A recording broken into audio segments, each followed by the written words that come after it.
Hi everyone, welcome back to my YouTube channel. आज की इस वीडियो में हम ट्रेडिंग के बारे में बात करने वाले हैं।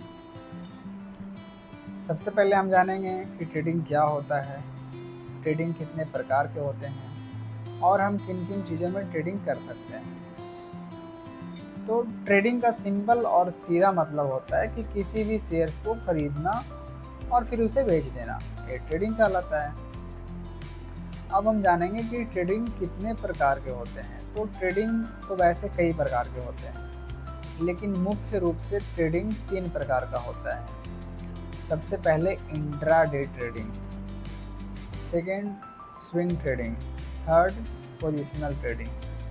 अब इंट्राडे, पोजिशनल और स्विंग, ये तीनों में क्या डिफरेंस है? तो ये तीनों में बस टाइम का डिफरेंस है। इंट्राडे में क्या होता है कि किसी भी शेयर्स को जब हम खरीदते हैं और जब हम इंट्राडे में बाय करते हैं तो हमको उसी दिन बेचना होता है। जैसे कि आज हमारा मार्केट 9:15 में ओपन हुआ, तो 9:15 में हम किसी शेयर्स को खरीद लिए और उसे हमें 3:30 से पहले बेचना होता है। और अगर हम 3:30 से पहले नहीं बेचें तो जो भी हमारा ब्रोकर होता है वो हमारा शेयर्स को बेच देता है और उसके हमें चार्जेस भी देने पड़ते हैं। और लोग ज़्यादातर इंट्राडे ट्रेडिंग करते हैं। इंट्राडे ट्रेडिंग क्यों करते हैं? इंट्राडे ट्रेडिंग में एक बेनिफिट होता है। क्या होता है कि हमें लेवरेज मिल जाती है, यानी अगर किसी शेयर्स का प्राइस 500 रुपया है और हमारे पास 500 से कम पैसे हैं तो भी हम उस शेयर्स को खरीद सकते हैं। यही कारण है कि लोग ज़्यादातर इंट्राडे ट्रेडिंग करते हैं। बट भले ही हम जो भी हमारा शेयर्स का प्राइस है उतना पैसा नहीं है और फिर भी हम उस शेयर्स को खरीद रहे हैं, लेकिन जो भी हमारा प्रॉफिट और लॉस होता है वह शेयर के प्राइस के बेस पे ही होता है। जैसे मान लिया किसी शेयर्स का प्राइस अगर 500 रुपये है और मेरे पास कम पैसे हैं तो मैं उस शेयर्स को बाय तो कर सकता हूँ, बट जो भी हमारा प्रॉफिट होगा, लॉस होगा, उस 500 के हिसाब से ही होगा। मान लीजिए शेयर्स का प्राइस 500 रुपये है और 10 रुपये बढ़ गए हैं तो मुझे 10 रुपये ही प्रॉफिट होगा।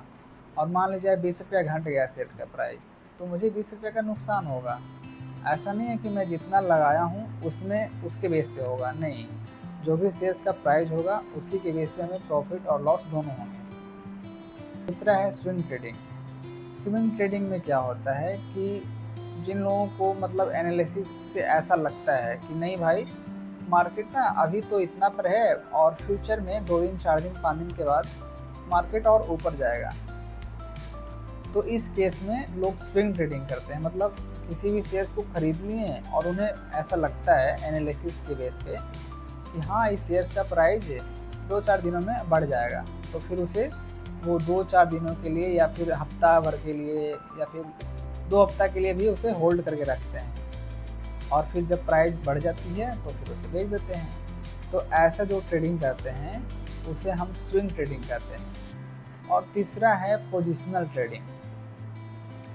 तो पोजिशनल ट्रेडिंग में क्या होता है कि हम किसी भी शेयर्स को महीनों तक होल्ड कर सकते हैं। यानी जो लोग को ये ऐसा लगता है एनालिसिस करने के बाद कि हाँ भाई इस शेयर्स का प्राइस ना अभी भले ही इतना चल रहा हो बट एक आने वाली 1-2 महीने बाद या 3 महीने बाद इस शेयर्स का प्राइस आगे बढ़ सकता है, तो वो लोग पोजिशनल ट्रेडिंग करते हैं। यही है स्विंग ट्रेडिंग, पोजिशनल ट्रेडिंग और इंट्राडे ट्रेडिंग में अंतर।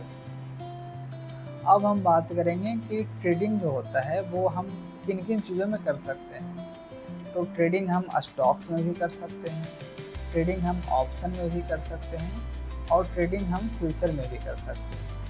बट कब स्टॉक्स में की जाती है, कब फ्यूचर में की जाती है, कब ऑप्शन में की जाती है और किन स्टॉक्स में करने के क्या फ़ायदे हैं, फ्यूचर में करने के क्या फ़ायदे हैं, ऑप्शन में करने के क्या फ़ायदे हैं, इन सभी चीज़ों के बारे में मैं नेक्स्ट वीडियो में आप लोगों से बात करूँगा। और अगर आप लोग बिल्कुल फ्री में स्टॉक मार्केट सीखना चाहते हैं तो हमारे यूट्यूब चैनल को सब्सक्राइब कर लें और हमसे जुड़े रहें। तो ठीक है दोस्तों, मिलता हूँ नेक्स्ट वीडियो में, तब तक के लिए बाय।